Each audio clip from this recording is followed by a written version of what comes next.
آج کے اس تفصیلی جائزے میں ہم ایک ایسی شخصیت کی بات کرنے والے ہیں جن کی کہانی صدیوں پرانی ہے، لیکن ان کی دانائی آج تک زندہ ہے۔ لقمان حکیم کی ان کہی کہانی۔ سوچئے، ایک ایسی ہستی جن کی بے پناہ حکمت نے وقت اور ثقافتوں کی تمام سرحدیں پار کر لیں۔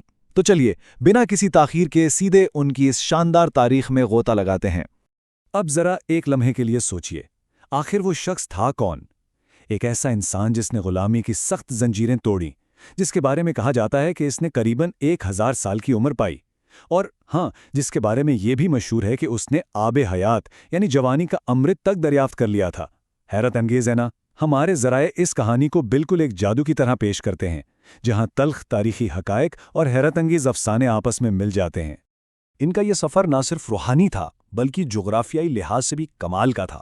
11ویں صدی قبل مسیح میں دریائے نیل کے پاس نوبیا کے علاقے میں پیدائش، پھر وہاں سے مصر کی قید اور غلامی کا دور، اس کے بعد فلسطین میں صدیوں تک ان کا علم پھیلا، اور آخر میں اناطولیہ کی سرزمین پر جڑی بوٹیوں کی تحقیق، یعنی ایک قیدی مزدور سے لے کر وقت کے پیغمبروں کے ساتھ بیٹھنے والی معزز شخصیت تک کا سفر واقعی بے مثال ہے۔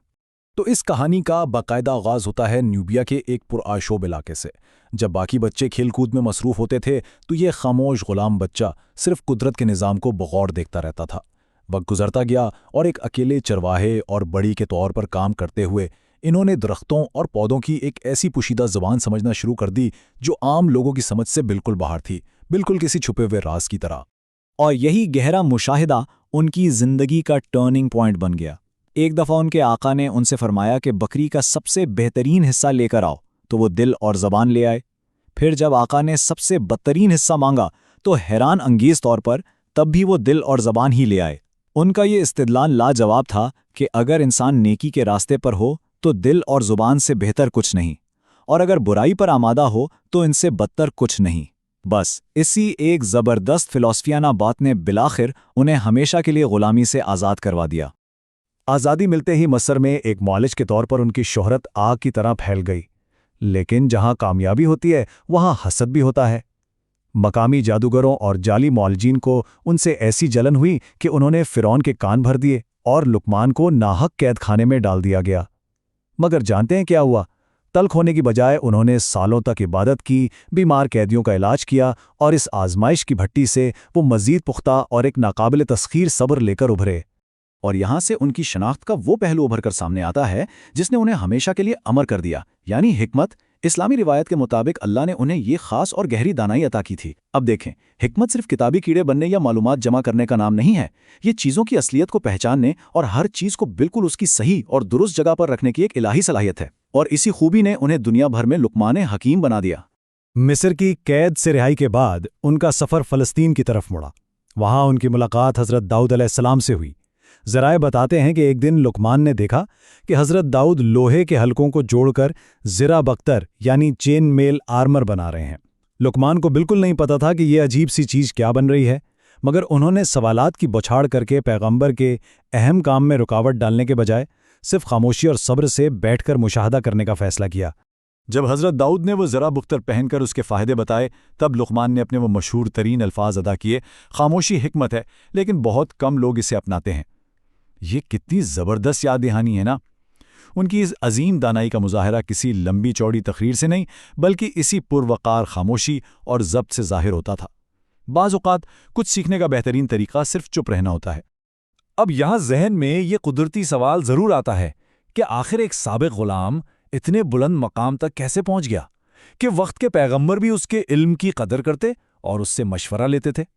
جب خود حضرت داؤد نے ان سے یہی سوال پوچھا تو لقمان نے ایک انتہائی سادہ مگر بے حد گہرا فارمولا پیش کیا۔ انہوں نے کردار کے 3 بنیادی ستون بتائے۔ پہلا، کبھی جھوٹ نہ بولنا۔ دوسرا، کبھی کسی امانت میں خیانت نہ کرنا۔ اور تیسرا، ان چیزوں میں خود کو بالکل مصروف نہ کرنا جن سے آپ کا کوئی تعلق ہی نہ ہو۔ سننے میں تو یہ باتیں کتنی عام سی لگتی ہیں، ہے نا؟ مگر دراصل ان پر پوری طرح عبور حاصل کرنا اتنا مشکل ہے کہ جس نے بھی انہیں اپنایا وہ اس سرزمین کی سب سے پرامن اور محبوب ترین شخصیت بن گیا۔ خیر، وقت گزرتا گیا اور ان کا سفر اناطولیہ کی طرف نکل گیا۔ یہ علاقہ اپنی نباتاتی دولت اور جڑی بوٹیوں کے لیے بہت مشہور ہے۔ یہاں سے کچھ ایسی لوک داستانیں جڑی ہیں جو بالکل حیران کر دیتی ہیں۔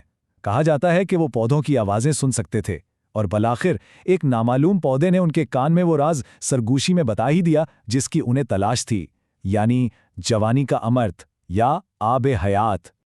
لیکن کہانی میں یہاں ایک زبردست ٹویسٹ آتا ہے۔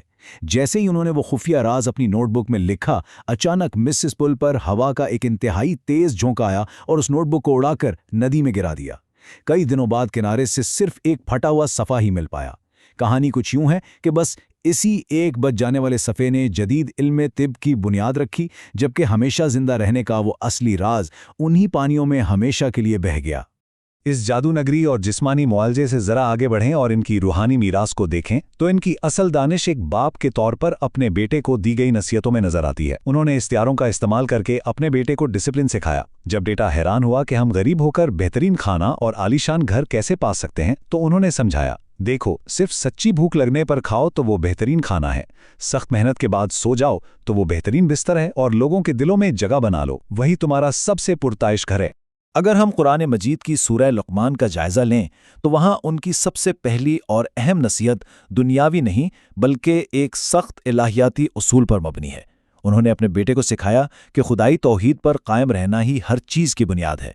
ان کے مطابق خدا کے ساتھ کسی کو شریک ٹھہرانا یعنی شرک کرنا اس کائنات کا سب سے بڑا ظلم ہے۔ یہ ان کی تمام تر تعلیمات کا اصل محور تھا۔ اسی کے ساتھ انہوں نے اپنے بیٹے کو اعمال کے حساب کتاب کا ایک ایسا پیمانہ بتایا جو رونگٹے کھڑے کر دیتا ہے۔ انہوں نے خبردار کیا کہ اگر تمہارا کوئی عمل رائی کے ایک حقیر دانے کے برابر بھی ہونا اور وہ کسی بڑی چٹان کے اندر گہرائی میں کیوں نہ چھپا ہو، تب بھی الہی انصاف اسے ڈھونڈ نکالے گا اور اس کا حساب ہوگا۔ یہ تصور انسان کو ہر چھوٹے بڑے کام کے لیے انتہائی چوکنا کر دیتا ہے۔ لیکن صرف خود کو ٹھیک رکھنا ہی کافی نہیں تھا۔ ایک باشعور معاشرہ تعمیر کرنے کے لیے لقمان حکیم نے سکھایا کہ انسان کو صرف اپنی تنہائی کی عبادت تک محدود نہیں رہنا چاہیے۔ انہوں نے المعروف اور المنکر کا تصور سمجھایا، یعنی عوامی سطح پر اچھائی کو پھیلانا، نیکی کا حکم دینا اور برائی کے راستے میں رکاوٹ بننا۔ یہ ہم میں سے ہر ایک کی بنیادی ذمہ داری ہے۔ اب ظاہر ہے جب حق کے لیے کھڑے ہوں گے اور برائی کو روکیں گے تو لامحالہ لوگ ناراض بھی ہوں گے اور تکلیفیں بھی دیں گے۔ اسی لیے انہوں نے ایک بہت اہم بات شامل کی، اور جو مصیبت تجھے پہنچے اس پر صبر کر، بے شک یہ بڑی ہمت کے کاموں میں سے ہے۔ صبر کے اس مضبوط ہتھیار کے بغیر واقعی معاشرے کی اصلاح کا کوئی بھی راستہ مکمل نہیں ہو سکتا۔ اپنی نصیحتوں کے آخر میں انہوں نے سچی عاجزی اور تکبر کے فرق کو واضح کیا۔ انہوں نے سمجھایا کہ غرور ایک ایسی اونچی دیوار ہے جو سچائی کو آپ تک پہنچنے نہیں دیتی۔ لوگوں سے منہ پھیر کر بات کرنا یا فخریہ انداز میں اکڑنا بالکل ناپسندیدہ ہے۔ زمین پر درمیانی چال چلنا اور اپنی آواز کو نیچا اور نرم رکھنا، یہی ایک بہترین اور متوازن انسان کی پہچان ہے۔ تو جناب، یہ سارا سفر ہمارے سامنے ایک بہت ہی گہری اور سوچنے والی بات چھوڑ جاتا ہے۔ انسانیت کے لیے ایک لازوال میراث چھوڑنے کا اصل مطلب کیا ہے؟ اگر بالفرض آب حیات کا وہ طبعی راز پانی کی لہروں میں بہہ بھی گیا تھا، تو کیا لقمان حکیم نے اپنی اس لازوال حکمت اور صدیوں تک زندہ رہنے والی باتوں سے واقعی سچی ابدیت حاصل نہیں کر لی؟ آج بھی ان کے الفاظ ہمارے دلوں میں گونجتے ہیں، اور شاید یہی انسان کی سب سے بڑی کامیابی ہے۔